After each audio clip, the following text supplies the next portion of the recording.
যদি আল্লাহর ওলি সুলতানুল বাংলা হযরতের বাবা শাহজালাল মুজাররদিয়া মনি রহমাতুল্লাহ আলাইহি ৩৬০ আউলিয়ার বিশাল বাহিনী নিয়ে যদি তিনি না আসতেন, রাজা গোরগোবিন্দের অত্যাচারে এখন পর্যন্ত আমি আপনি হিন্দু সমাজে নিমজ্জিত থাকতাম। ঠিক না বেঠিক?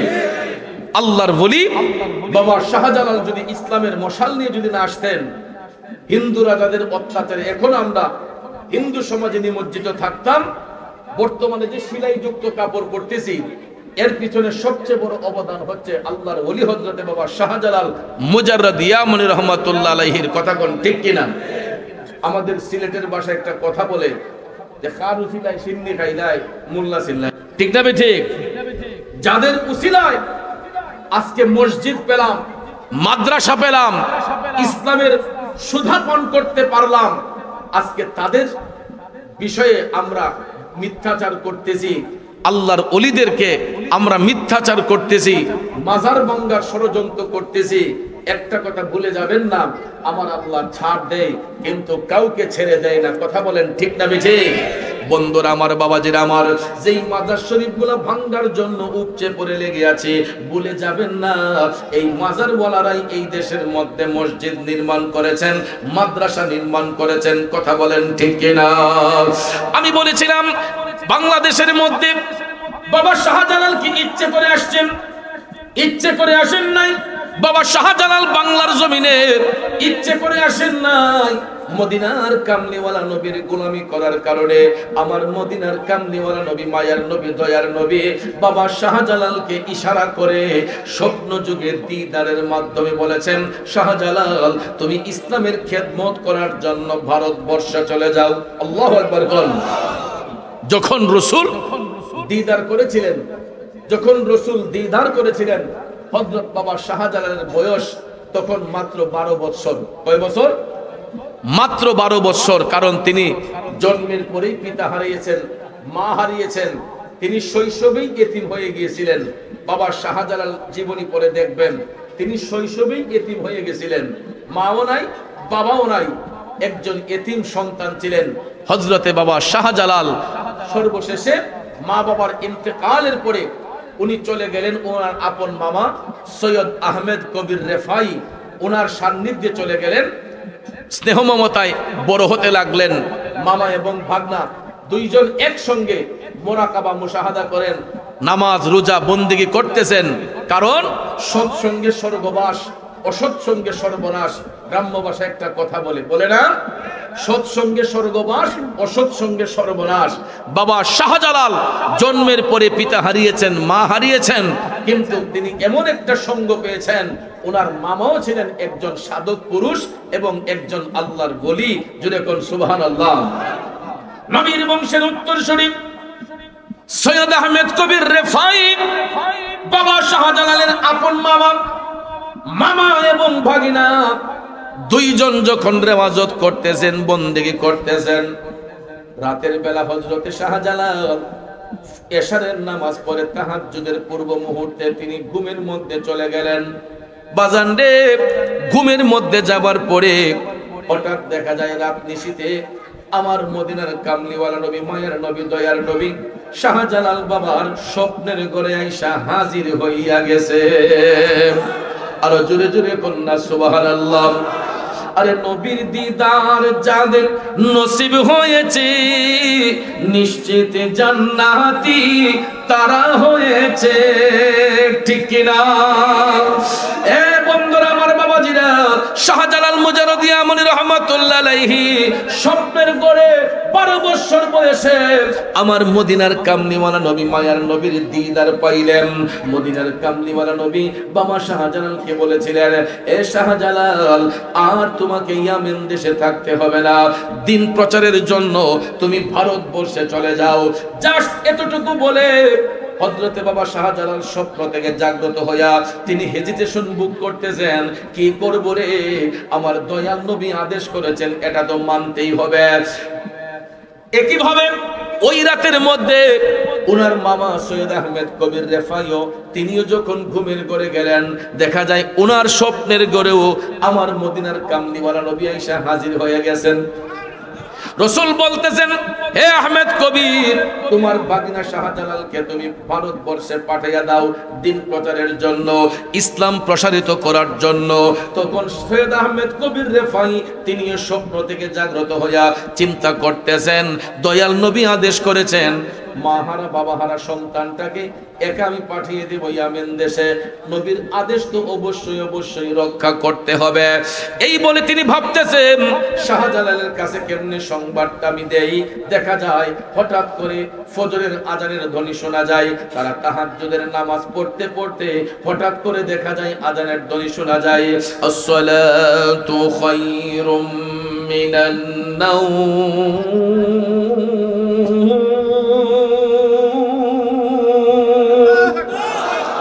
ঘুম থেকে নামাজ ভালো, ঘুম থেকে নামাজ ভালো। এই শব্দটা শোনার সঙ্গে সঙ্গে বাবা শাহজালাল চলে গেলেন ফজরের নামাজ পড়ার জন্য। সৈয়দ আহমেদ কবির রেফাই তিনিও গেলেন নামাজ পড়ার জন্য। মামা এবং ভাগনা জামাতের সহিত ফজরের নামাজ আদায় করলেন। আদায় করার পরে হযরতে বাবা শাহজালাল মামার কদমে যাইয়া তিনি সালাম পেশ করলেন। তারপরে বলতেছেন, মামা আমি গত রাতে দয়াল নবীর স্বপ্নে দেখেছি। আরো জোরে কন্যা সুবহানাল্লাহ। সৈয়দ আহমেদ কবির ডাক দিয়ে বলতেছে, শাহজালাল বলো কি? আমিও তো গত রাতে মায়ার নবীর স্বপ্ন দেখছি। এখন দেখা যায় মামা স্বপ্ন দেখছে, বাগিনাও একই স্বপ্ন দেখছে। সৈয়দ আহমেদ কবির রেফাই ডাক দিয়ে বলতেছে, শাহজালাল তুমি কি দেখেছো? তখন শাহজালাল বাবা বলতেছেন, মামা আমি দয়াল নবীর স্বপ্নে দেখেছি রাসূল আমাকে আদেশ করেছেন ইসলামের খেদমত করার জন্য ভারতবর্ষে যাইতে। সঙ্গে সঙ্গে সৈয়দ আহমেদ কবির টপ টপ করে চোখের পানি ছেড়ে কান্না শুরু করে দিয়ে বলতেছেন, শাহজালাল আমিও তো নবীজির স্বপ্নে দেখেছি, দয়াল নবী আমাকে বলেছেন আহমেদ কবির তোমার বাগনা শাহজালালকে ভারতবর্ষে দিনের খেদমতের মধ্যে উৎসর্গ করে দাও। এখন দেখা যায় দুইজনকে আমার দয়াল নবী একই আদেশ প্রদান করলেন। এখন শাহজালাল বাবা বলতেছেন, মামা আমি কি করব? সৈয়দ আহমেদ কবির রেফাই বলতেছেন, ঠিক আছে তুমি তৈরি হও, আমি দেখতেছি কি করা যায়। শাহজালাল মুজারদিয়া মুনি রহমাতুল্লাহ আলাইহি তিনি যখন তৈরি হলেন সফরের উদ্দেশ্যে বের হবেন, এমন সময় শাহজালাল মুজারদিয়া মুনি রহমাতুল্লাহ আলাইহির হাতের মধ্যে এক মুষ্টি ইয়ামেন দেশের মাটি দেওয়া হইল। কি দেওয়া হলো? এক মুষ্টি মাটি দেওয়া হলো।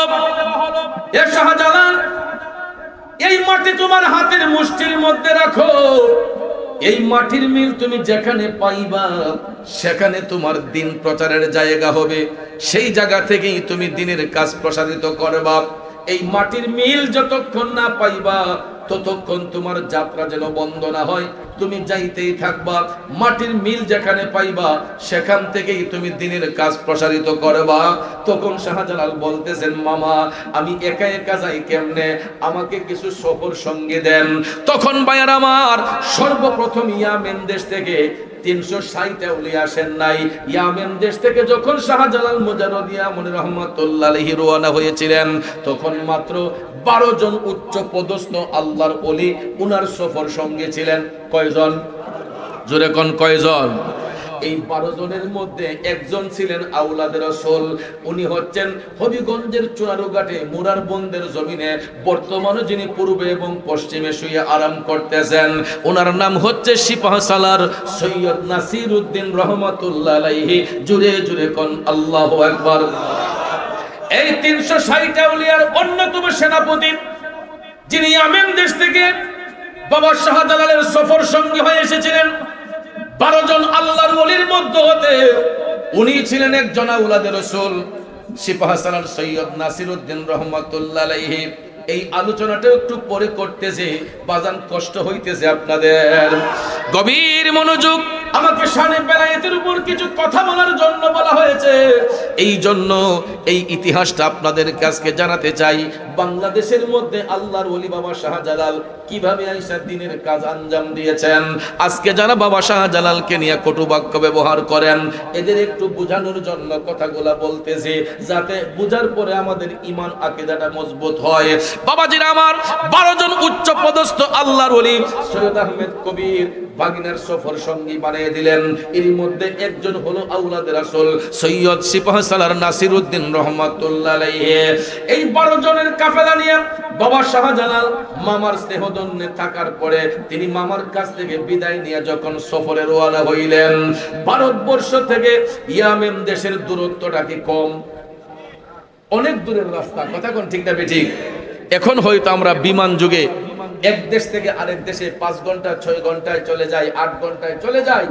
কিন্তু ভাইয়ার আমার, তখন তো উড়োজাহাজ ছিল না, তখন জাহাজ স্টিমার এত বিপুল ভাবে ছিল না, কথা কোন ঠিক না বেঠিক? তখন মানুষ সফর করত পাও দিয়ে হেঁটে হেঁটে। অনেক অলৌকিক শক্তির বলে মানুষ এক জায়গা থেকে আরেক জায়গায় ভ্রমণ করত, মুমিন ব্যক্তিগণ, কথা কোন ঠিক কিনা?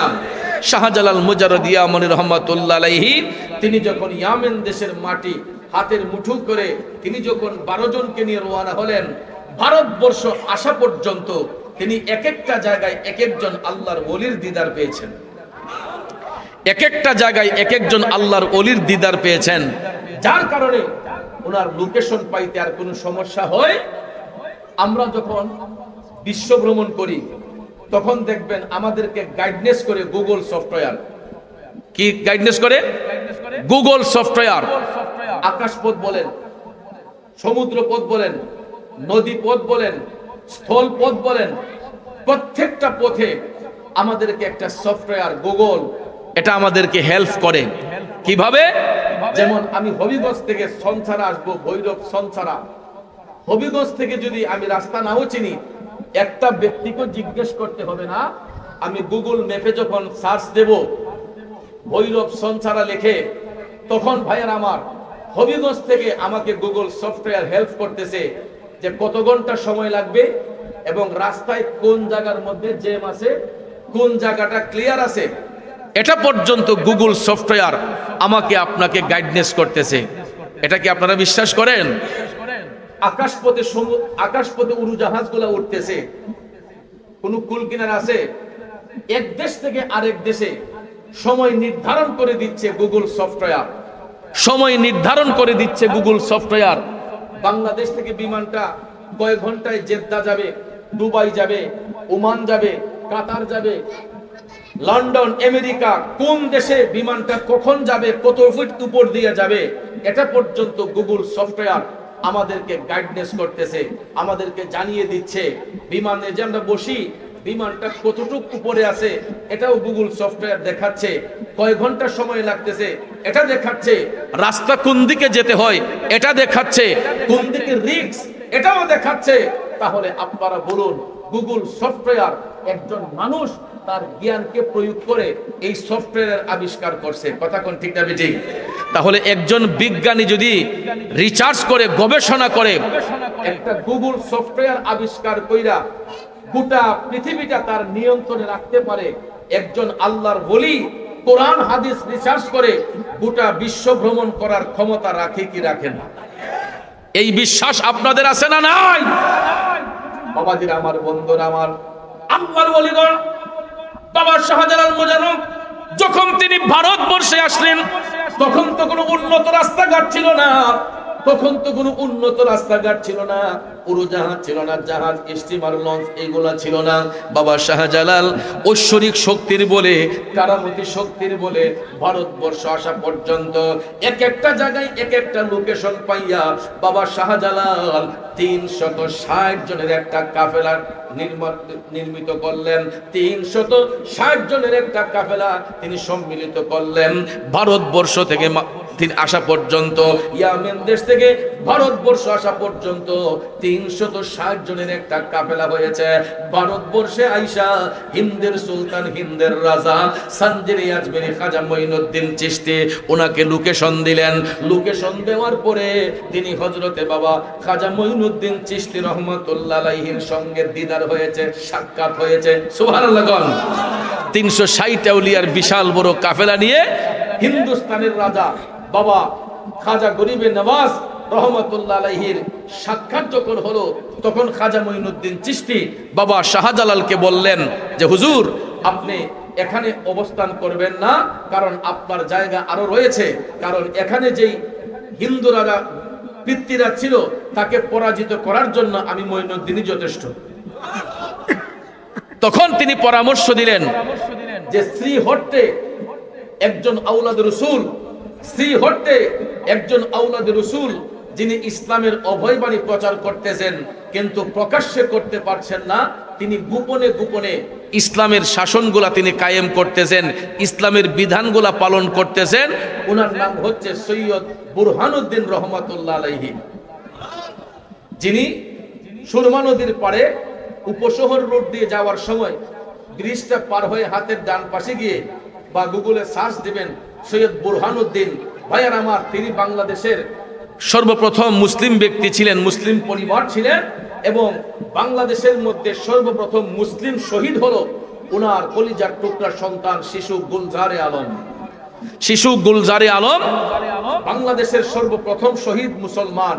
কারণ ব্যক্তি স্বার্থে নয়, নিজের স্বার্থে নয়, ইসলামের স্বার্থে আকিকার গোশতের একটা হাড্ডি রাজা গৌরগোবিন্দের বাড়ির সামনে পড়ার কারণে পিতার সামনে এই রাজা গৌরগোবিন্দ শিশু গুলজারে আলমকে গলা কেটে জবাই করেছে।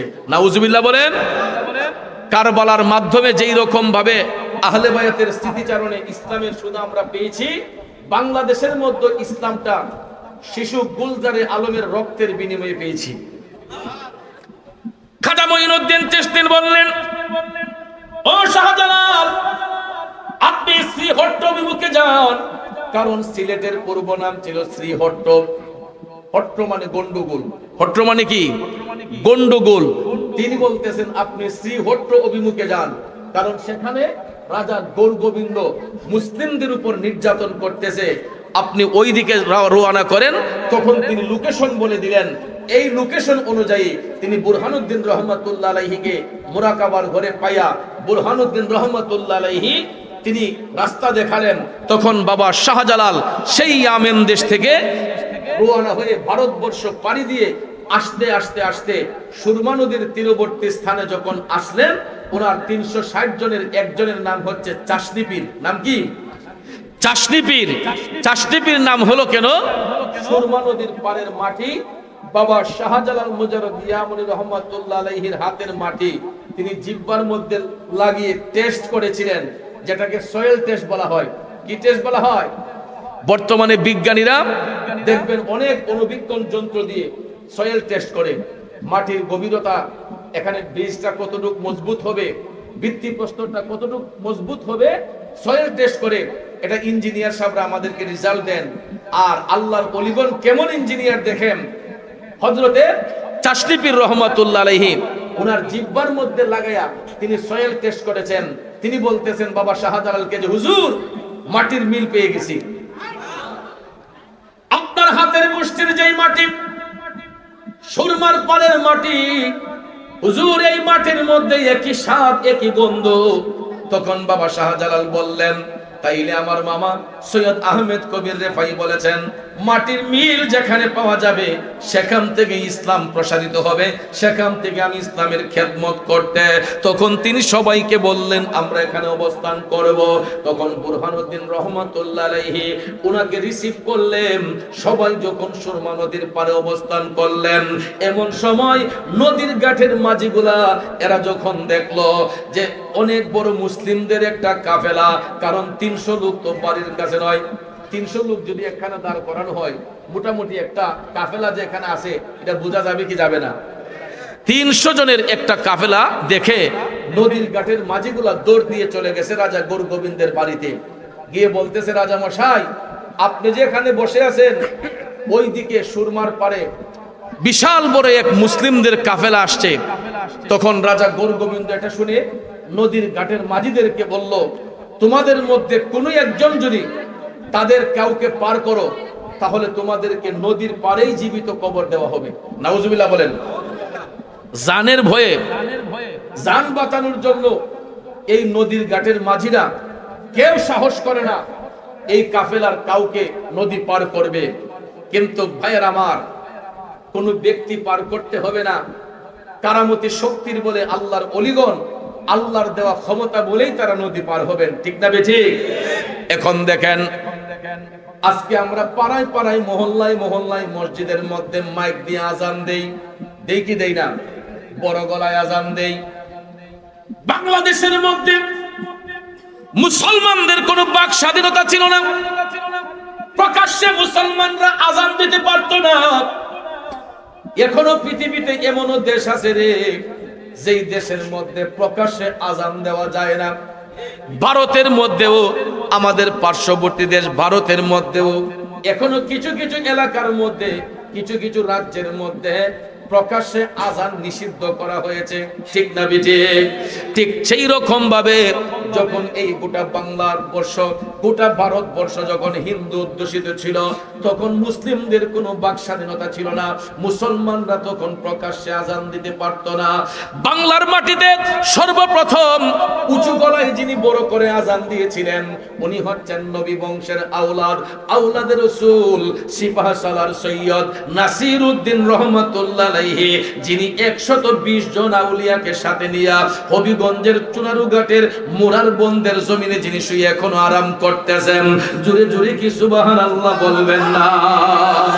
এই জন্য কবি বলেন, নবীর আওলাদ যখন দেখে মনে বড় আশা রাখে, নবীর আওলাদ যখন দেখে মনে বড় আশা রাখি, চরণ দুটি ধৌত করি দিয়ে চোখের জল, আমরা নবীজির পাগল, আমরা মদিনার পাগল, আমরা নবীজির পাগল, নার পাগল, মদিনার দুলবালি মোর, মদিনার দুলবালি মোর, মদিনার দুলবালি মোর, নয়নের কাজল, আমরা নবীজির পাগল, আমরা মদিনার পাগল, আমরা নবীজির পাগল, আমরা মদিনা, ঠিক কিনা বলেন? নবীজির পাগল, মদিনার পাগল হলে লাভ না লস? লাভ না লস? শুনিলে মদিনার কথা বলতে পারি সকল ব্যথা, ঠিক কিনা?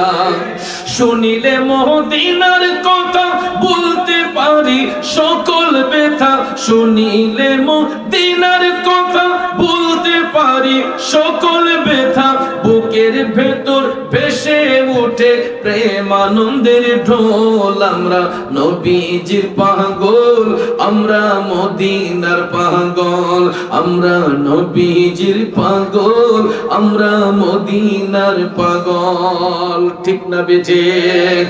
বন্ধু, বাবা শাহজালাল সুরমা নদীর পারে যখন অবস্থান করলেন, হঠাৎ করে আসরের ওয়াক্ত শুরু হয়ে গেল। আসরের ওয়াক্ত যখন শুরু হয়ে গেল, বাবা শাহজালাল ইজাজত দিলেন, ও সৈয়দ নাসিরউদ্দিন, আপনি তো নবীর বংশের আওলাদ, এই বাংলার জমিনে, শ্রীহট্টের জমিনে আপনার আজানের ধ্বনি দিয়া ইসলামের কাজ প্রসারিত হবে। তখন আওলাদের রাসূলকে নির্দেশ দেওয়ার সঙ্গে সঙ্গে সিপাহসালার সৈয়দ নাসিরউদ্দিন রহমাতুল্লাহ আলাইহি কিবলামুখী হইয়া সর্বপ্রথম বড় গলায় এই বাংলার জমিনে আজানের ধ্বনি দিয়ে বলছিলেন, আল্লাহু আকবার,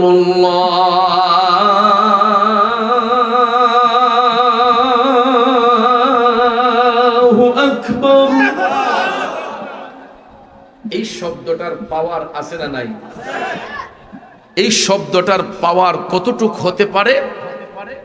বাবাজি, আমাদের দেশের যে অস্ত্রগুলা বা বিদেশি যে অস্ত্রগুলা, এগুলার একটা নির্দিষ্ট পাওয়ার আছে।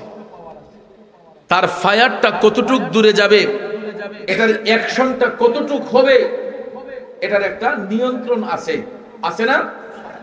কিন্তু আল্লাহু আকবার এটা এমন একটা শক্তিশালী অস্ত্র, এটার পাওয়ার কতটুক হতে পারে একমাত্র আল্লাহু আ'লামু, আল্লাহ তাআলাই ভালো জানেন, ঠিক না বেঠিক? আল্লাহু আকবার, আল্লাহু আকবার। সৈয়দ নাসিরউদ্দিন সিপাহসালার আল্লাহর ওলি আওলাদ রাসূল যখন এই আযানের ধ্বনিটা দিলেন, বোমা মারতে হয় নাই, তরবারি মারতে হয় নাই, গুলি করতে হয় নাই, কামান ছুঁড়ে মারতে হয় নাই। আল্লাহু আকবার ধ্বনি দেওয়ার সঙ্গে সঙ্গে রাজা গোবিন্দের দেয়ালের একটা ফটক ঠাস করে ধসে পড়ে গেছে। কোনো ঝড় তুফান নাই, ভূমিকম্প নাই, কিন্তু আল্লাহু আকবার ধ্বনির মধ্যে আমার আল্লাহ এমন একটা ভূমিকম্প দিছে রে, এই শব্দটা দেওয়ার সঙ্গে সঙ্গে খোলা আকাশের মধ্যে দাঁড়ায়া যখন বাবা সৈয়দ নাসিরউদ্দিন রহমাতুল্লাহ আলাইহি যখন আল্লাহু আকবার করে আহ্বান করলেন, রাজা গোবিন্দের দেয়ালের একটা ফটক ঠাস করে ধসে পড়ে গেছে। ধসে পড়ে যখন গেল, বন্ধুরা আমার রাজা গোবিন্দ চমকে উঠলো। এত বড় প্রাচীর, এত বড় শক্ত প্রাচীর, এটা কিভাবে পড়লো? সে টেনশন যুক্ত হয়ে গেছে, সে টেনশন যুক্ত হয়ে গেছে যেটা কিভাবে সম্ভব, দেয়ালটা পড়লো কিভাবে। ভাইয়ের আমার, ওইদিকে নদীর ঘাটের মাঝিগুলা এরা যখন মিষ্টি মধুর কণ্ঠে আজানের ধ্বনি শুনছে, তখন তাদের অন্তরের মধ্যে ইশকের আগুন ধাউ ধাউ করে জ্বলতেছে। শুধু তারা কালেমা পড়ার বাকি, কিন্তু সৈয়দ নাসিরউদ্দিন রহমাতুল্লাহ আলাইহির আজানের ধ্বনিতে ওই সমস্ত হিন্দু নদীর ঘাটের মাঝে যারা ছিল, এদের অন্তরটা আস্তে আস্তে নরম হতে লাগলো। আজও পর্যন্ত আমাদের প্রতিবেশী হিন্দু ধর্মের অনেক ভাইয়েরা আমাদের ইসলাম ধর্মের যেই রীতি, ইসলামী অনুশাসন যেগুলা, এইগুলা দেখে দেখে তারা স্বেচ্ছায় স্বইচ্ছায়, জোর করতে হয় নাই, অনেক বিধর্মী হিন্দু ভাইয়েরা কালেমা পড়ে মুসলমান হয়ে যায়। কারণ পৃথিবীতে একটা ধর্মের কথাই আল্লাহ কোরআনে পাকে উল্লেখ করেছেন, এই ধর্মটাই হলো ইসলাম ধর্মের কথা। আওয়াজ দেন ঠিক না বেঠি? আমরা কোন বিধর্মীকে চাপাইয়া ধর্মের প্রতি আকৃষ্ট করি না, কিন্তু অনেক বিধর্মীরা আমাদেরকে ব্ল্যাকমেইল করে চাপাইয়া আমাদেরকে তাদের ধর্মের দিকে নিতে উদ্বুদ্ধ করে। আমাদের বাংলাদেশেও এই ষড়যন্ত্র এখন চলে আসছে। আপনারা ঘুমায় আছেন, আপনারা এখনো সজাগ নয়। আমাদের বাংলাদেশেও এই ভাইরাসটা কিন্তু উত্তরবঙ্গের অনেক জায়গায় চলে এসেছে। ভাইয়ের আমার, এত সুন্দর লেবাস, এত সুন্দর তাদের পোশাক, দেখলে মনে হবে ফেরেশতার মতো মানুষ, কিন্তু এরা খ্রিস্টান ধর্ম প্রতিষ্ঠিত করার জন্য, খ্রিস্টান ধর্মকে বাস্তবায়ন করার জন্য আমাদের মুসলমানদের দাড়ি টুপি পাঞ্জাবিকে এরা ব্যবহার করে অনেক মানুষদেরকে পথভ্রষ্ট করে, উত্তরবঙ্গে অনেক মানুষদেরকে পথভ্রষ্ট করে এরা ইসলাম থেকে সরিয়ে নিয়ে যাচ্ছে। নাউজুবিল্লাহ বলেন। কিন্তু আমরা এখনো মায়ের পেটে আছি, কারণ আমরা এখন পর্যন্ত বিশেষ করে কয়েকটা ডিস্ট্রিক্ট, যেমন সিলেট পুরাটা বিভাগ এবং কিশোরগঞ্জ জেলা, আপনারা ভৈরব সহ, ব্রাহ্মণবাড়িয়া জেলা সহ, কুমিল্লা জেলা সহ, এই এলাকার বিশেষ করে এই সমস্ত এলাকার, চট্টগ্রাম সহ আমাদের এই সাইডের মানুষগুলা সুফিমনা মানুষ, তরিকত প্রেমিক মানুষ, আমরা আল্লাহর ওলিদেরকে ভালোবাসি। আওয়াজ দেন ঠিক না বেঠিক? যেই কারণে এখনো আমরা আমাদের চোখ কান খোলা রেখে চলতেছি।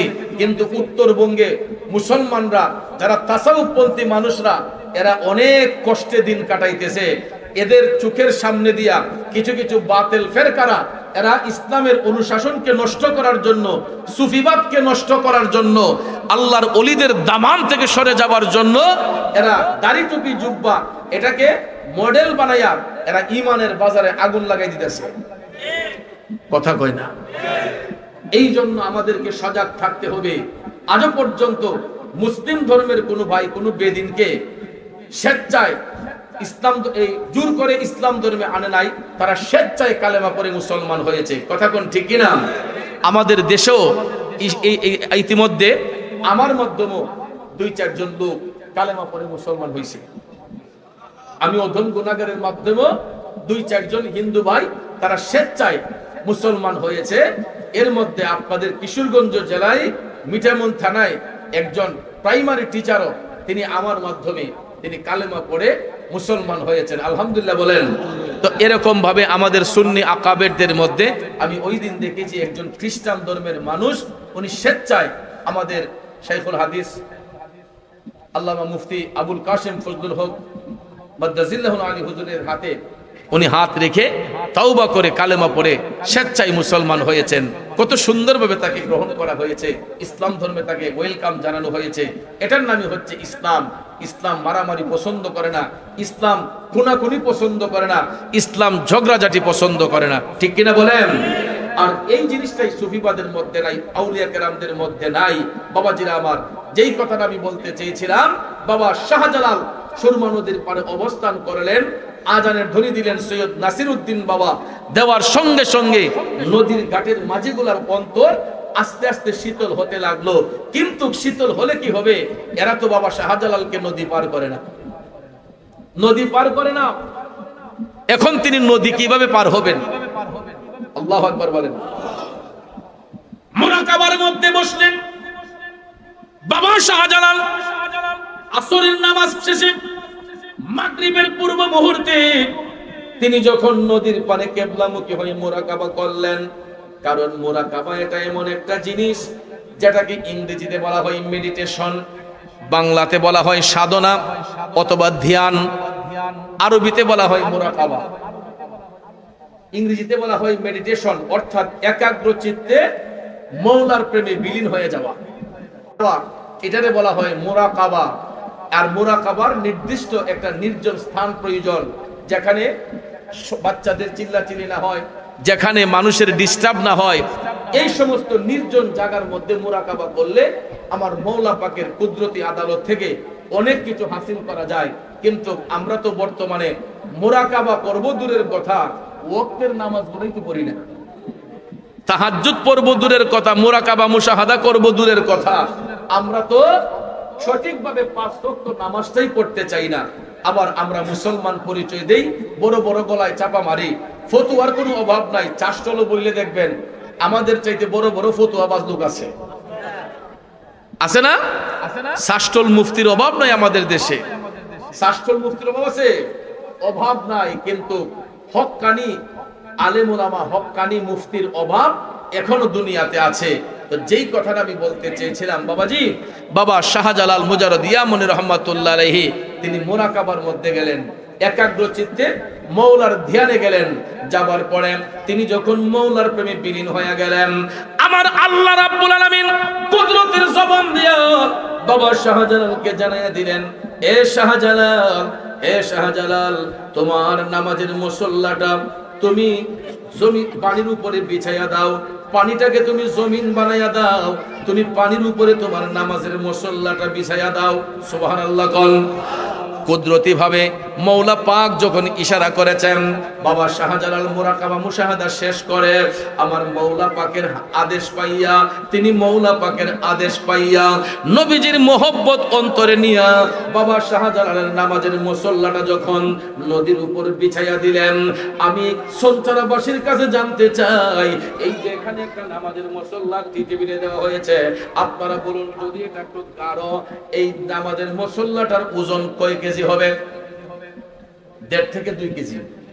1.5 থেকে 2 কেজি। আমি ধরলাম একটা নামাজের মুসল্লার ওজন না হয় 5 কেজি হয়ে গেল, হবে তো না? ওই ধরলাম 5 কেজি হয়ে গেল।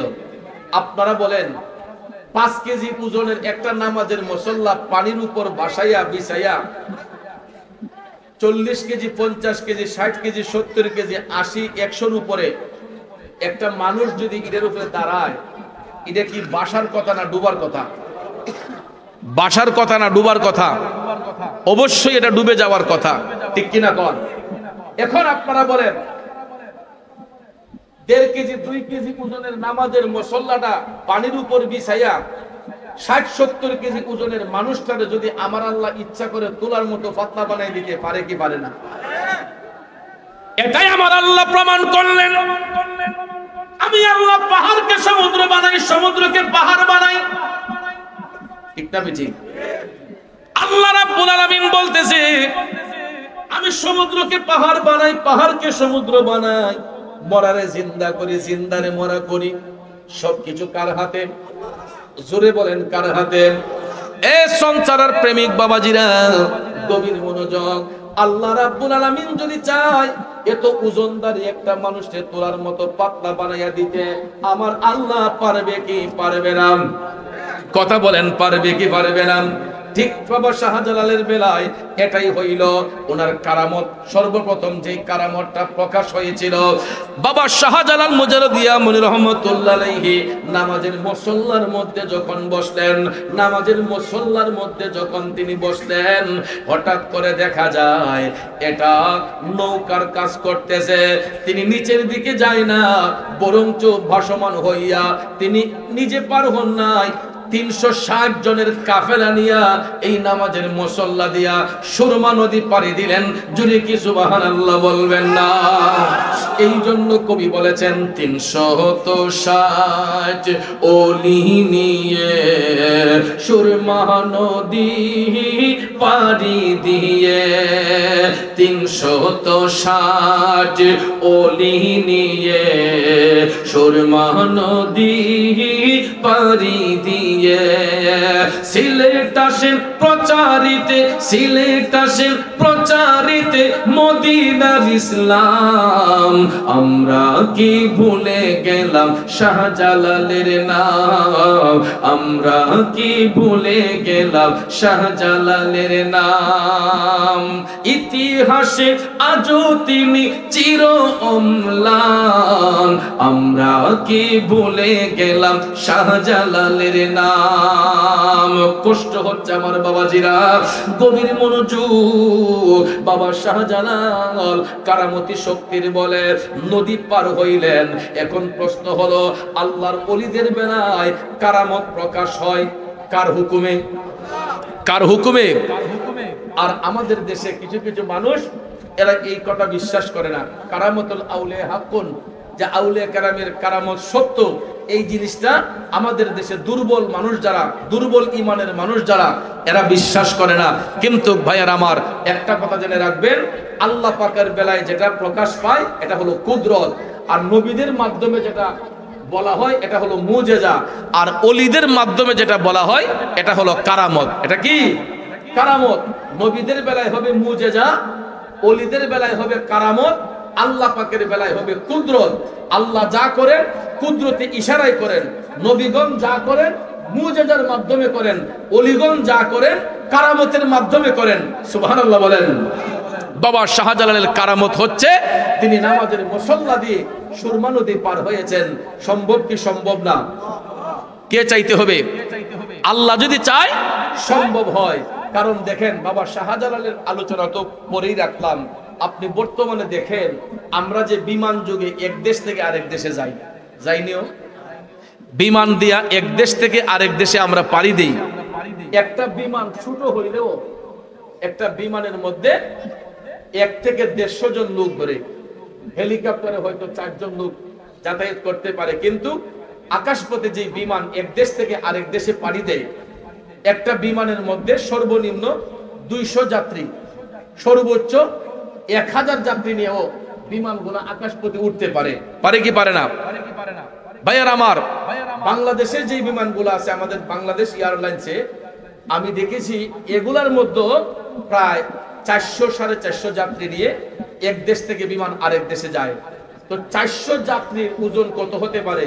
এই 400 যাত্রীর সাথে আরো এই পরিমাণ মালামালও আছে। কথা কোন ঠিক না বেঠিক?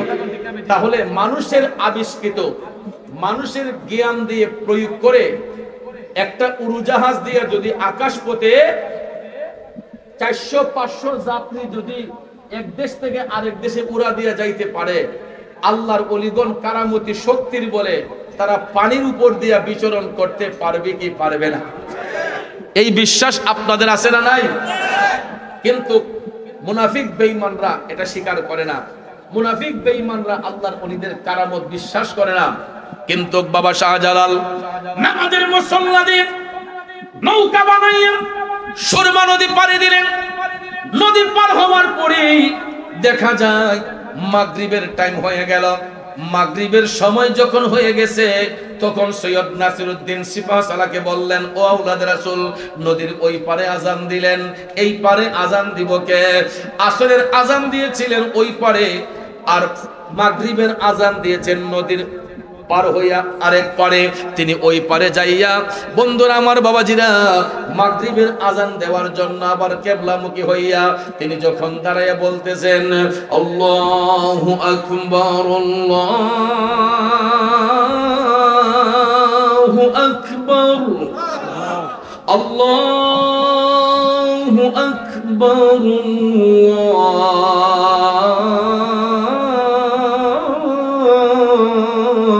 আল্লাহু আকবার। সৈয়দ নাসিরউদ্দিন বাবা আল্লাহু আকবার বলে যখন মাগরিবের আজান দিলেন, এবার দেখা যায় রাজা গৌরগোবিন্দের বাড়ির যেই বড় দালানটা ছিল, বড় গেটটা ছিল, আজানের ধ্বনিতে আল্লাহু আকবার ধ্বনির পাওয়ারে রাজা গৌরগোবিন্দের বড় দেয়ালটা অটোমেটিকলি ঠাস করে ধসে পড়ে গেছে। জোরে কি আল্লাহু আকবার বলবেন না? অস্ত্র হাতে নিয়ে প্রতিবাদ করতে হয় নাই, এই রাজাদেরকে পরাজিত করার জন্য বোমা হাতে নিতে হয় নাই, অস্ত্র হাতে নিতে হয় নাই, লাঠি হাতে নিতে হয় নাই। বন্ধুরা আমার বাবাজিনা গো, আল্লাহর ওলিগণ তাদের কারামতি শক্তির বলে আল্লাহর জিকির দিয়া, নবীর দুরূদ শরীফ দিয়া মানুষের অন্তর এমন ভাবে নরম করে দিয়েছে, আগুনের কাছে মোম রাখলে যেই রকম গলে যায় ঠিক সেই রকম ভাবে ইমানদারদের সঙ্গে বেঈমানরা যখন আইসা মিলিত হয়, অনেক সময় যাদের নসিবে আল্লাহ হেদায়েত রেখেছেন এরা যখন ওলিদের সোহবতে আসে তখন দেখা যায় আল্লাহর ওলিদের সোহবতে আসার কারণে ওই লোকটা পরশের সঙ্গে ঘষাঘষি কইরা দামি হইয়া যায়। যেই কারণে দাদা হুজুর লিখেছিলেন তুমি পরশ আমি লোহা, ও দয়াল দেখিবারে পাই, দয়াল দেখিবারে পাই, ওরে পরশের কিরণে লোহা স্বর্ণ দেও বানাই গো মুর্শিদ, এই ভিক্ষা চাই তোমার প্রেমাগুনে আমায় পইরা করো ছাই, আমি এই ভিক্ষা চাই তোমার প্রেমাগুনে আমায় পইরা করো ছাই। বন্ধু আল্লাহর ওলিদের প্রেমে যারা পড়ে গো, এদের অন্তর চক্ষু পরিষ্কার হইয়া যায়, এদের কাশফুল কলব হইয়া যায়। অন্তর চক্ষু যার পরিষ্কার হয় ওই ব্যক্তি জাহিরি চোখ দিয়া দুনিয়া দেখে, আর অন্তর চোখ যার পরিষ্কার হয় ওই চোখ দিয়া আল্লাহর আরশ পর্যন্ত দেখতে পায়। আরো জোরে কোন সুবহানাল্লাহ। জাহিরি চোখ দিয়া হয়তো দুনিয়াটা দেখতে পারবেন, আর যাদের কাশফুল কুলুব হয়, অন্তর চক্ষু খোলা হয়, এরা শুধু দুনিয়া দেখে না, চোখ বন্ধ করলে তারা আল্লাহর আরশ পর্যন্ত দেখতে সক্ষম হয়। জোরে জোরে আল্লাহু আকবার বলেন। যেই কথাটা বলতে চেয়েছিলাম আমার বাবাজিরা, বাবা শাহজালাল মুজারদিয়া মনি রহমাতুল্লাহ আলাইহি নদী পার হইয়া মাগরিবের নামাজ আদায় কইরা তিনি রাত্র যাপনের জন্য কাফেলার সদস্যদেরকে নিয়া অনেক উঁচু একটা জায়গার মধ্যে অবস্থান করলেন, যেই জায়গার মধ্যে কোনো মানুষ ভয়ে উঠে না। জঙ্গলের উপরে, পাহাড়ের উপরে সাধারণত কোনো মানুষ উঠতে পারে? উঠতে চায়, কারণ জঙ্গলের ভিতরে পাহাড়ের চূড়ায় হিংস্র প্রাণীরা থাকে। কথা বলেন ঠিক না বেঠিক? হিংস্র প্রাণীরা সেখানে বসবাস করে, এই জন্য মানুষ ভয়ে সেই জায়গাগুলোর মধ্যে যেত না। কিন্তু যারা মৌলার প্রেমে ফানা হয় এদেরকে জংলার বাঘেও খায়, জংলার বাঘেও খায়। শাহজালাল মুজারদিয়া মনি রহমাতুল্লাহ আলাইহি ওনার কাফেলা নিয়ে তিনি এমন একটা জায়গার মধ্যে গিয়ে অবস্থান করলেন যেখানে কোনো মানুষ ভয়ে যায় না, কিন্তু আল্লাহর ওলিগণ দিনের কাজ আঞ্জাম দেওয়ার জন্য, ইসলামকে প্রসারিত করার জন্য তারা জীবনের মায়া করে নাই। তারা তাকওয়া অর্জনের মাধ্যমে নবীর মহব্বত অন্তরে নিয়া আল্লাহর উপর ভরসা রেখে সেই পাহাড়ের চূড়ায় বৈশা তারা যখন জিকির করেছেন লা ইলাহা ইল্লাল্লাহ, লা ইলাহা ইল্লাল্লাহ, ও লা ইলাহা ইল্লাল্লাহ, লা ইলাহা ইল্লাল্লাহ, লা ইলাহা ইল্লাল্লাহ, লা ইলাহা ইল্লাল্লাহ, লা ইলাহা ইল্লাল্লাহ মুহাম্মাদুর রাসূলুল্লাহ সাল্লাল্লাহু আলাইহি ওয়াসাল্লাম। গভীর মনোযোগ। আল্লাহর ওলিগণ যখন জিকির করতেছেন, হিন্দু নদীর ঘাটের মাঝিগুলা যারা বাবা শাহজালালকে দেখেছে, তখন থেকেই তাদের মনটা আস্তে আস্তে নরম হয়েছে।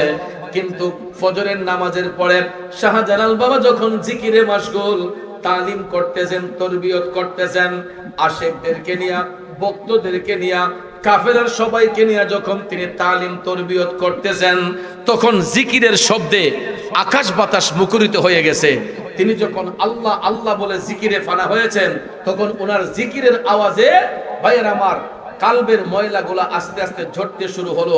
হিন্দু নদীর ঘাটের মাঝিগুলা এই জিকিরের আঘাতে, জিকিরের আওয়াজে এদের মন নরম হইয়া এরা আস্তে আস্তে কইরা বাবা শাহজালালের কাছে যাইয়া 2 জন 4 জন করে এরা কালেমা পড়া মুসলমান হইতে হইতে দেখা যায় এই এলাকার যত হিন্দু অধ্যুষিত মানুষ ছিল সবাই বাবা শাহজালাল মুজাররদ ইয়ামনি রহমাতুল্লাহ আলাইহির উসিলায় কালেমা পড়া মুসলমান হইছে। আরো আস্তে কোন সুবহানাল্লাহ। এখন আপনারা বলুন, একটা লোকরেও বাবা শাহজালাল কি লাঠি দিয়ে পিটাইছেন, বোমা মারছেন, এটেম বোমা দিয়েছেন, কোন শক্তি প্রয়োগ করছেন? ভাইয়ার আমার, বন্ধুরা আমার, বাবা শাহজালাল মুজাররদ ইয়ামনি রহমাতুল্লাহ আলাইহি ঐশ্বরিক ক্ষমতা দিয়ে, কারামতি শক্তি দিয়ে, কোরআন সুন্নাহর আলোকে, জিকির দিয়ে, দুরূদ শরীফ দিয়ে মানুষের অন্তরে স্থান করে নিয়ে এরপরে যখন মুসলিমদের কাফেলা বড় হলো, রাজা গোরগোবিন্দ পলায়ন করলো, বাবা শাহজালাল কাফেলার সদস্যদেরকে এক একজনকে এক এক দিকে পাঠাইলেন, এক একজনকে এক এক দিকে পাঠাইলেন। শাহপরান বাবার এক জায়গায় পাঠালেন। এই 360 আউলিয়ার অন্যান্য অলিদেরকে এক একজনকে ইশারা করে এক এক জায়গায় পাঠাইছেন। আমি একটা জিনিস অবজারভেশন করে দেখেছি, প্রত্যেক 360 আউলিয়ার মধ্য হতে যারা আল্লাহর ওলিরা যেই দিকে গেছেন, সবাই তারা এমন একটা জায়গা বাইছা নিছেন, প্রত্যেকটা জায়গা ছিল পাহাড়ের উপরে। আপনি এখনো শাহজালাল বাবার মাজারে যান, আপনি দেখবেন মাজার শরীফটা কতটুকু পড়ে। যদি এখন আধুনিক ভাবে সিঁড়ির ব্যবস্থা করা হয়েছে, উঠানামার সুন্দর ব্যবস্থা করা হয়েছে, কিন্তু যখন তিনি সেই জায়গায় অবস্থান করেছিলেন, আপনারা বলেন তো তখন কি এরকম কোন সিঁড়ির ব্যবস্থা ছিল? তখন নিচ থেকে দেখা যেত পাহাড়ের একটা চূড়া অনেক উপরে। এই জায়গার মধ্যে আল্লাহর ওলিগণ মওলাকে পাবার জন্য তারা ব্যস্ত ছিলেন, তারা মুরাকাবা মুশাহাদা করেছেন। শাহপরান বাবার মাজার শরীফে গিয়ে দেখবেন ওনার মাজার শরীফটা কতটুকু উপরে। 360 আউলিয়ার এই পর্যন্ত আমি যতজন আল্লাহর ওলির মাজার জিয়ারত করেছি, 360 আউলিয়ার প্রত্যেক ওলিদের মাজার শরীফ উঁচু উঁচু জায়গার মধ্যে, এবং তারা এক সিরিয়াল ভাবে আমি অবজারভেশন করে দেখেছি, সেই সিলেট থেকে শুরু করে আমাদের এখান পর্যন্ত, বাংলার শেষ সীমানা পর্যন্ত 360 আউলিয়ার কাফেলা যারা গেছে, একবারে সমান ভাবে তারা এক একজন এক এক দিকে গিয়া দিনের কাজকে প্রসারিত করেছেন, দিনের কাজ আঞ্জাম দিয়েছেন। আজকে তাদের পদধূলিতে, তাদের ত্যাগের বিনিময়ে আজকে আমরা ইসলামের সুধা পান করতে পেরেছি, যাদের উসিলায় এত সুন্দর পরিবেশ আজকে আমরা পাইলাম। এই দেশের মধ্যে কিছু কিছু তথাকথিত বিতর্কিত মূর্খ ভণ্ডদের কারণে আজকে ওলিদের বদনাম হচ্ছে, এবং কিছু কিছু তৌহিদি জনতার নামে একটা দল বের হয়েছে, যারা তৌহিদি জনতার স্লোগান দিয়ে এরা আর কোনো জায়গায় যায় না, মন্দিরে হামলা করে না, গির্জায় হামলা করে না, বরঞ্চ মন্দিরে গিয়ে গীতা পাঠ করে, গির্জায় গিয়া এরা বৎসনা করে, আর আল্লাহর ওলিদের মাজার গিয়া ভাঙ্গে, কোরআন শরীফে আগুন দেয়। আছে না নাই? এখন ঈমান দুর্বল হয়ে গেছে কেন বলেন? আছে না নাই? যেই ব্যক্তি মাথায় টুপি, মুখে দাড়ি, পরনে পাঞ্জাবি জুব্বা লাগায়া হিন্দুদের মন্দিরে গিয়া গীতা পাঠ করতে পারে, তাদের সঙ্গে গিয়া উঠা বসা করতে পারে, আপনারা বলেন ওই ব্যক্তির মধ্যে কি ঈমান থাকে? ওই ব্যক্তির মধ্যে ঈমানের লেশ থাকে? যদি বুঝতাম ওই ব্যক্তিটা গির্জাতে যাইয়া, মন্দিরে যাইয়া কোরআন শরীফের সাফাই গাইতেছে, তাদেরকে দিনের দাওয়াত দিচ্ছে যে আপনারা ইসলামের পথে আসেন, তারপরে সেটা মানা যেত। কিন্তু গিয়ে বলে কি যে আমরা সবাই মিলেমিশে ভাই ভাই, হিন্দু মুসলিম ভাই ভাই। এরপরে দেখেন তাদের মন্দিরে গিয়ে গীতা পাঠ করে। কোন হিন্দু ভাই কি বলেছে যে আমাদের মন্দিরে আইসা গীতা পড়েন? কোন হিন্দু ভাই কি বলেছে মন্দিরে আইসা আমাদের গীতা পাঠ করেন? এগুলা এক্সেস বাড়াবাড়ি, এগুলার দ্বারাতে আমার হিন্দু ধর্মের ভাইরা এরা আরো বিব্রত বোধ করে। আমরা গিয়ে যখন তাদেরকে তাদের ইবাদতের মধ্যে, তাদের উপাসনার মধ্যে গিয়া আমরা যখন গিয়া নাক গলাতে চেষ্টা করি, হিন্দু ধর্মের ভাইরা এরা ইতস্ততা বোধ করে এবং এরা এটা তিক্ততা বোধ করে। কথা বলেন ঠিক না বেঠিক? কারণ তারা তাদের ধর্ম পালন করুক। রাসূল বলেছেন যার যার ধর্ম তারকে পালন করতে দেন। আমার দরকারটা কি? আমি তাদের সঙ্গে গিয়ে উঠা বসা করব, তাদের ধর্মের সাফাই গাইব। আমি আমার ধর্মের কথা না বলে আরেক ধর্মের কথা আমি কেন গিয়ে সাফাই গাইব? কারণ পৃথিবীর মধ্যে সবচেয়ে বড় ধর্ম হচ্ছে ইসলাম ধর্ম। আওয়াজ করেন ঠিক না বেঠিক? এর চাইতে উত্তম ধর্ম আর কোনটা হতে পারে? বলেন হতে পারে? তাহলে ভাইয়েরা আমার, ভুলে যাবেন না এই দেশ ওলি আল্লাহর দেশ। এই দেশে ইসলাম কায়েম করেছেন আল্লাহর ওলিগণ। এই দেশে ইসলামের সুদা পান করানোর ব্যবস্থা করে দিয়েছেন আল্লাহর ওলিগণ। অদ্যাবধি পর্যন্ত আল্লাহর ওলিগণ যদি এই জমিনে বিচরণ না করতেন, রাজা গৌরগোবিন্দের অত্যাচারে, হিন্দুদের অত্যাচারে এখন আমরা হিন্দু সমাজে নিমজ্জিত থাকতাম। এই ভাইয়ার আমার, ইতিহাস পড়ে দেখবেন এই মুসলমানরা জমিদারদের বাড়ির সামন দিয়ে জুতা পাও দিয়ে যেতে পারে নাই। এই মুসলমানরা হিন্দু জমিদারদের বাড়ির সামন দিয়ে মাথায় ছাতা মাথায় দিয়ে যেতে পারে নাই। ছাত্রী ডেরে বাইঙ্গা বগল লাগছে। আপনারা মুঘল ইতিহাস পড়ে দেখবেন, ভারতবর্ষের ইতিহাস পড়ে দেখবেন, হিন্দুরা যখন শোষণ করেছিল, মুঘল শাসনের পরে হিন্দুরা যখন শোষণ করেছে, তখন ভাইয়ের আমার হিন্দু রাজ্য যখন কায়েম হয়েছে, তখন মুসলমানদের বাক স্বাধীনতা ছিল না। এরা আমাদের মুসলিম নারীদেরকে ক্লাব গড়ে, তাদের একটা নাচ ঘর থাকতো প্রত্যেক জমিদারদের বাড়িতে, যেরকম ভাবে হল রুম বিভিন্ন জায়গার মধ্যে দেখা যায়। হিন্দু জমিদারদের বাড়িতে আমি নিজেও দেখেছি, এই স্মৃতিগুলা এখনো দেখা যায়। ব্রাহ্মণবাড়িয়া জেলায় আমি কাইতলা একটা জমিদার বাড়ি আছে, নবীনগর উপজেলায়। এই জমিদার বাড়িতে আমি দেখছি একটা ঘর, নাচ ঘর। আরে বাবা, নাচ ঘর। তা আমাকে এক ভদ্রলোক বলছে, হুজুর এটা কিতা বলছেন নি? আমি কিতা? এদের মধ্যে হিন্দু জমিদাররা, যেই জমিদার এখানে ছিল, সে মুসলিম নারীদেরকে পাতলা কাপড় পরাইয়া, কোন সময় কাপড়ও থাকতো না, এরা তো মদ জুয়া পান করতো।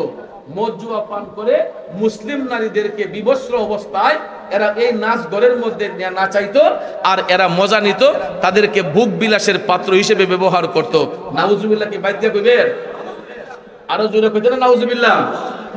এই রকম ভাবে হিন্দু জমিদাররা মুসলমানদেরকে নির্যাতন করেছে। মুসলমানরা বাক স্বাধীনতা ছিল না, তাদের বাড়ির সামন দিয়ে জুতা পাও দিয়ে যাওয়া যাইতে পারা যায় নাই, এবং ছাতা মাথায় দিয়ে যাওয়া যায় নাই। আজকে এই অত্যাচার নিপীড়ন থেকে আমাদের ঈমান আমলকে হেফাজতের ব্যবস্থা করে দিয়েছেন আল্লাহর ওলিগণ এসে। কথাগণ ঠিক না বেজে? এই জন্য আগেই বলেছিলাম যে খার উসিলাই সিন্নি খাইলায় মুল্লা সিল্লায় না।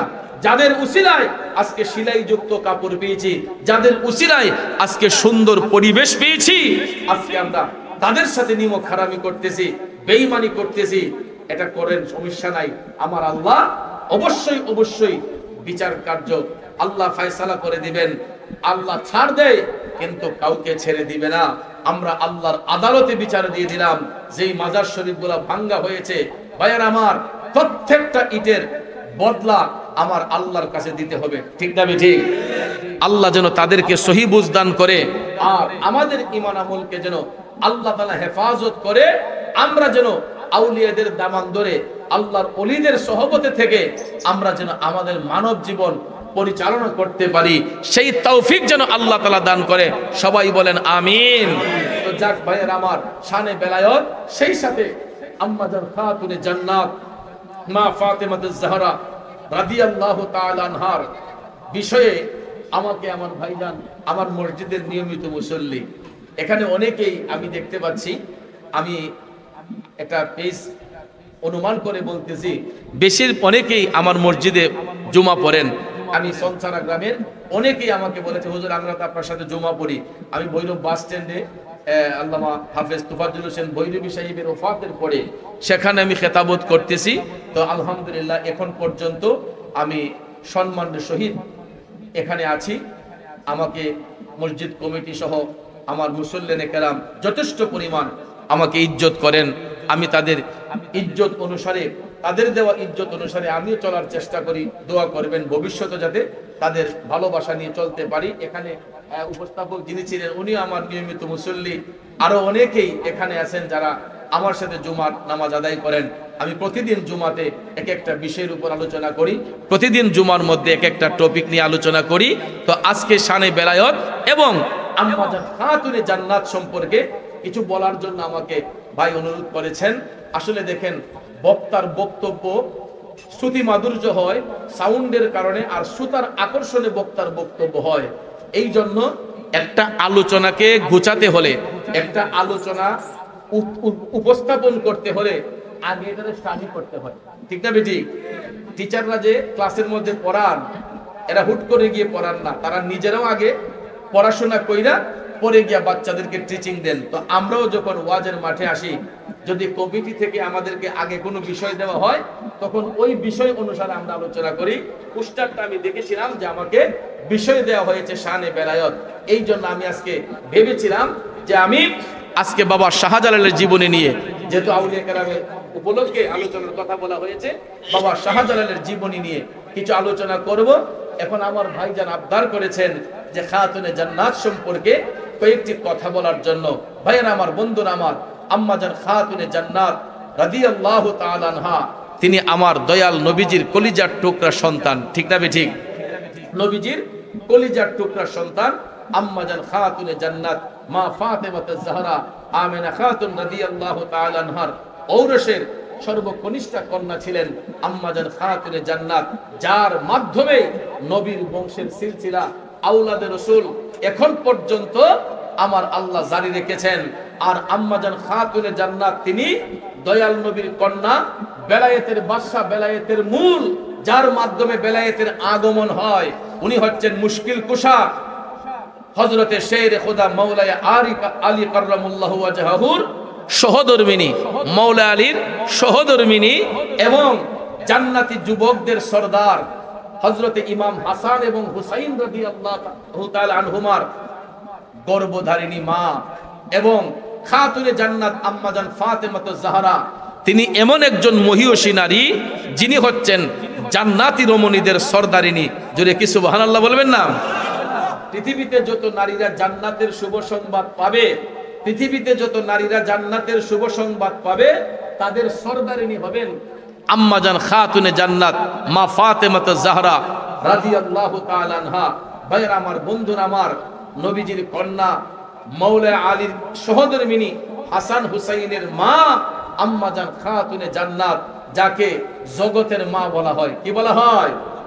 এই জন্য কবি বলেছেন, কি জননী ছিলেন দেখো মা ফাতেমা, মা বলে ডেকে দিলেন দয়াল খুদাই রে, দয়াল খুদাই। জান্নাতি সরদার যিনি, জান্নাতি সরদার যিনি, তার তুলনা নাই। মায়ের কদমের নিচে জান্নাত দিলেন খোদায়। আমার মায়ের মতো আপন জন, মায়ের মতো আপন জন ত্রিভুবনে নাই। মায়ের কদমের নিচে জান্নাত দিলেন খোদায়, মায়ের কদমের নিচে জান্নাত দিলেন খোদায়। কষ্ট হচ্ছে আমার বাবাজিরা, বন্ধু। খাতুনে জান্নাত তিনি এমন একজন মহিয়সী নারী, তিনি আমারও মা, আমার বাবারও মা, আমার দাদারও মা, 14 গোষ্ঠীর মা। এই মা মানে আমাদের গর্ভধারিণী মা নয়, তিনি আমাদের রুহানি মা, ঠিক না বেঠিক? তিনি রুহানি মা। পৃথিবীর যত জান্নাতি রমণী রয়েছে এবং জান্নাতি পুরুষ যারা হবে, তাদের সরদার ইমাম হাসান এবং হুসাইন, আর জান্নাতি রমণীদের সরদারিনী খাতুনে জান্নাত আম্মা জান ফাতেমা। এই জন্য তিনি জগতের মা, যাকে স্বয়ং রব্বুল ইজ্জত এই লকব দিয়েছেন, উপাধি দিয়েছেন। এই জন্য ভাইয়ার আমার, আম্মা জান খাতুনে জান্নাত রাদিয়াল্লাহু তাআলা আনহার মাজার শরীফ আপনারা অনেকেই মদিনা শরীফ গেলে জিয়ারত করতে সক্ষম হন। ভাইয়ার আমার, বন্ধুরা আমার, কিন্তু মাজার শরীফের কোনো চিহ্ন এখন নাই। মাজার শরীফের চিহ্ন নাই, শুধু পাথর দিয়ে আপনার খণ্ডচিত্র করে রাখা হয়েছে জান্নাতুল বাকির মধ্যে। ভাইয়ার আমার, বন্ধুরা আমার, অন্তর শিহরিত হয়ে উঠে এই জান্নাতুল বাকিতে গেলে যেখানে 10,000-এর উপরে সাহাবী শুয়ে শুয়ে আরাম করছেন, যেখানে 10,000-এর উপরে সাহাবী শুয়ে আরাম করছেন, কিন্তু এক সময় তাদের মাজার শরীফের স্মৃতিচারণ ছিল, এইগুলা কালের বিবর্তনে ভেঙ্গে সমতল করে দেয়া হয়েছে। বন্ধুরা আমার, বাবাজিরা আমার, এই বিষয়ে আমি বিস্তারিত আলোচনা ভবিষ্যতে কোথাও আসলে খাতুনে জান্নাতের প্রেমের আলোচনা আপনাদেরকে শোনাবো। রাত 2টা ওভার হয়ে গেছে। আমার মনে হয় বন্ধুবর তাহির সাহেব আমাদের খুব কাছাকাছি চলে আসছেন, বিশ্বরুট ক্রস করছেন তিনি, এখনো পর্যন্ত তিনি আমাদের রাস্তার মধ্যে রয়েছেন, তিনি আসতেছেন। তো আপনারা কি অধৈর্য হয়ে গেছেন? আর কিছু সময় বসতে রাজি আছেননি? কারণ এটাই প্রেম, এটাই ভালোবাসা। আমার বন্ধুবর তাহির সাহেবের জন্য অন্তর থেকে দোয়া করি, কারণ এই জন্য যে এই লোকটা যদি কোনো জায়গার মধ্যে ফজরের টাইমেও যায়, যে আমি ফজরের টাইমে আসতেছি, তখনও দেখা যায় মানুষ আরামের ঘুম হারাম করে দিয়া এই বন্ধুবর তাহির সাহেবের আলোচনা শোনার জন্য তারা অধীর আগ্রহে বসে থাকে। তো আমি বুঝতেছি যে আপনারাও আমার বন্ধুর জন্য অপেক্ষায় অপেক্ষমান। আর অনেকেই আমাকেও ভালোবাসেন, জালালী সাহেবকে ভালোবাসেন। অনেকে বলতেছে 3 জনে এত তাড়াতাড়ি শর্ট সময়ে একসাথে করলো কিভাবে? আসলে এখন মাহফিলের একটু অফ সিজন থাকার কারণে আপনারা পেয়ে গেছেন, আর না হলে আমাদেরকে সাধারণত সবাই একসাথে মিলাইতে, তাদের জন্য আমার মিডিয়া কর্মী ভাইয়েরা তারাও এসেছেন। তো ভাইয়েরা আমার, বন্ধুরা আমার, অনেকক্ষণ আমরা বসে আছি, আমরা আরেকটু বসবো। তার আগে আমাদের ক্লান্তিটাকে একটু দূর করব নবীকে সালাম দিয়ে। আর আমাকে অনেকেই আসার আগে বলেছে, হুজুর আর কিছু করেন বা না করেন, একটা জিকির দিয়েন হুজুর, একটা জিকির দিয়েন। তো আসলে মস্কারা করেই বলুক বা আনন্দেই বলুক, জিকির কোনো মস্কারার ইবাদত নয়। জিকির হচ্ছে আফদালুল ইবাদত, উত্তম ইবাদত। কারণ জিকিরের মাধ্যমে আত্মা শুদ্ধ হয়, জিকিরের মাধ্যমে দিল রোশন হয়। তাহলে আমাদের দিল আলোকিত করতে চাই কি চাই না? আপনারা কারা কারা চান? 2টা হাত তুলে দেখান। নারায়ে তাকবীর। এটা সংসারের আওয়াজ নয়, ইমানদারের আওয়াজ নয়, ইমানদারের আওয়াজ আরো মজবুত হওয়া চাই। নারায়ে